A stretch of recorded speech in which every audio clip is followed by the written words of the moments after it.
¿Cuál fue la batalla más sangrienta de la Guerra del Chaco y por qué miles de hombres terminaron muriendo no solamente por las balas enemigas, sino también por la sed, el calor y un infierno de polvo del que parecía imposible escapar? Lo que sucedió en aquellas tierras áridas cambiaría para siempre el curso de la guerra entre Bolivia y Paraguay y convertiría una región olvidada del continente en el escenario de una de las carnicerías más brutales de la historia de Sudamérica. Cuando se habla de la Guerra del Chaco, muchos imaginan largas marchas por el desierto, soldados agotados y combates interminables, pero hubo una batalla en particular que superó todos los límites del horror. Una batalla en la que miles de hombres fueron enviados a una auténtica trampa mortal. Una batalla donde la sed se convirtió en un enemigo tan despiadado como las ametralladoras y donde la supervivencia dependía muchas veces de encontrar una simple gota de agua. Pero para comprender cómo se llegó a aquel desastre, hay que retroceder a algunos años. Desde hacía décadas, Bolivia y Paraguay mantenían una disputa por el control del Chaco Boreal, una inmensa región aparentemente desolada y hostil que ambos países consideraban suya. Aquellas tierras, cubiertas de espinos, calor insoportable y escasez extrema de agua, parecían no tener ningún valor para muchos observadores extranjeros. Sin embargo, existía la creencia de que bajo aquel suelo podrían encontrarse importantes reservas de petróleo y eso convirtió al Chaco en un objetivo estratégico por el que ambos gobiernos estaban dispuestos a luchar hasta las últimas consecuencias. En 1932 la tensión finalmente explotó y comenzó una guerra que nadie imaginaba que se transformaría en una pesadilla de 3 años. Miles de jóvenes fueron movilizados. Campesinos, obreros, estudiantes y hombres que apenas habían sostenido un fusil fueron enviados al frente convencidos de que regresarían en pocas semanas. La realidad sería muy diferente. El Chaco era un enemigo despiadado. Las temperaturas superaban fácilmente los 40 grados. Las nubes de polvo se levantaban constantemente. Los insectos transmitían enfermedades. Las espinas desgarraban la ropa y la piel. El agua era escasa y las largas columnas de soldados podían caminar durante horas bajo un sol abrasador antes de encontrar un pequeño pozo capaz de mantenerlos con vida. Y mientras la guerra avanzaba, ambos ejércitos se enfrentaban no solamente entre sí, sino también contra aquella naturaleza implacable que parecía devorar lentamente a los hombres. Sin embargo, a finales de 1933 se estaba preparando algo que terminaría convirtiéndose en una auténtica catástrofe. Las fuerzas bolivianas, superiores en número y equipamiento, se encontraban bajo la dirección del general Hans Kunt, un experimentado militar alemán que había adquirido gran prestigio y que estaba convencido de que todavía podía conseguir una victoria decisiva. Kunt estaba decidido a destruir al ejército paraguayo mediante una gran ofensiva. Creía que una vez derrotadas las fuerzas enemigas, la guerra prácticamente estaría ganada. Lo que no imaginaba era que al otro lado se encontraba un adversario extremadamente hábil.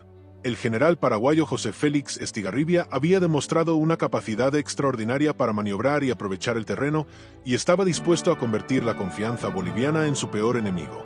La tensión aumentaba cada día. Las tropas se desplazaban por caminos polvorientos. Los oficiales estudiaban mapas improvisados. Los exploradores recorrían kilómetros bajo el sol para obtener información sobre las posiciones enemigas. Nadie sospechaba que estaban a punto de entrar en una de las trampas más mortales de toda la guerra. Y entonces comenzó la batalla de Campo Vía. A simple vista, aquel lugar no parecía diferente al resto del Chaco. Árboles bajos, arbustos espinosos, tierra seca y una sensación permanente de aislamiento. Pero en pocas semanas se transformaría en un escenario de horror del que miles de hombres jamás regresarían. Las fuerzas bolivianas avanzaron convencidas de que tenían la iniciativa. Sus comandantes creían que el enemigo estaba retrocediendo y que la victoria se encontraba al alcance de la mano. Pero mientras las columnas seguían internándose en aquella inmensidad abrasadora, los paraguayos estaban ejecutando una maniobra que pasaría a la historia. Poco a poco comenzaron a rodear a las fuerzas bolivianas. La operación se desarrollaba en silencio. Las patrullas paraguayas avanzaban entre la vegetación aprovechando cada sendero oculto, cada pequeño camino y cada oportunidad para cerrar el cerco. El objetivo era aislar completamente a miles de soldados enemigos y cortarles el acceso al agua y a los suministros. Lo que estaba ocurriendo era tan peligroso que muchos oficiales bolivianos tardaron demasiado tiempo en comprender la magnitud del desastre que se avecinaba. Cuando finalmente comenzaron a llegar los informes alarmantes, ya era demasiado tarde. Las líneas de abastecimiento estaban amenazadas. Las comunicaciones empezaban a fallar.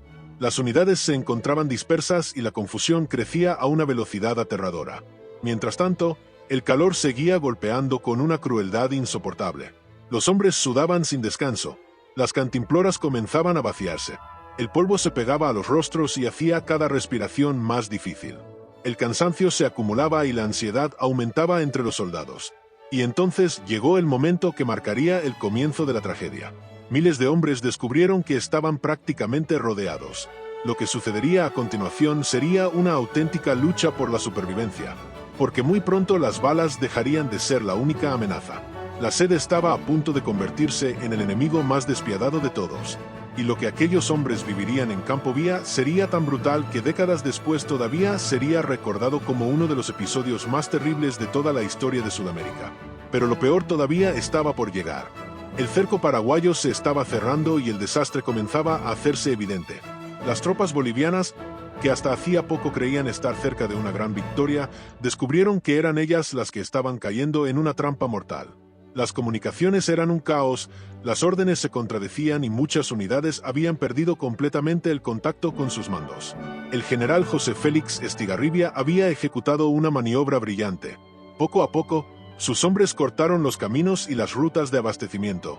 Cada hora que pasaba reducía las posibilidades de escapar. Entonces comenzó el verdadero infierno. Las reservas de agua empezaron a agotarse. Bajo un calor insoportable, miles de soldados sufrían deshidratación mientras las cantimploras se vaciaban. Algunos hombres recorrían kilómetros buscando desesperadamente un pozo. Otros bebían agua contaminada o exprimían plantas en un intento desesperado por mantenerse con vida. Y mientras la sed se convertía en una tortura insoportable, los ataques paraguayos continuaban estrechando el cerco. Los disparos, el polvo y el agotamiento transformaron Campo Vía en una pesadilla de la que parecía imposible escapar. Pero lo peor estaba a punto de comenzar. Pronto la situación se volvió desesperada. Muchos soldados bolivianos apenas podían mantenerse en pie. La sed provocaba delirios y algunos hombres caían inconscientes bajo el sol abrasador del Chaco. Los cadáveres comenzaban a acumularse mientras la moral se derrumbaba. La comida escaseaba y las municiones empezaban a agotarse. Las posibilidades de romper el cerco eran cada vez menores. Mientras tanto, los paraguayos mantenían la presión constantemente. Sabían que el tiempo jugaba a su favor. No era necesario lanzar ataques suicidas. El propio Chaco estaba destruyendo lentamente a los hombres atrapados. La desesperación crecía con cada amanecer. Miles de soldados comprendieron que se encontraban en una situación prácticamente imposible. Y entonces llegó el momento en que la tragedia alcanzó su punto más crítico. Los intentos de escapar fracasaban una y otra vez. El desorden era absoluto. Muchos oficiales ya no podían controlar a sus hombres. El calor, el hambre y la sed estaban acabando con la capacidad de resistencia de todo un ejército. Algunos soldados luchaban hasta el final. Otros simplemente intentaban sobrevivir unas horas más.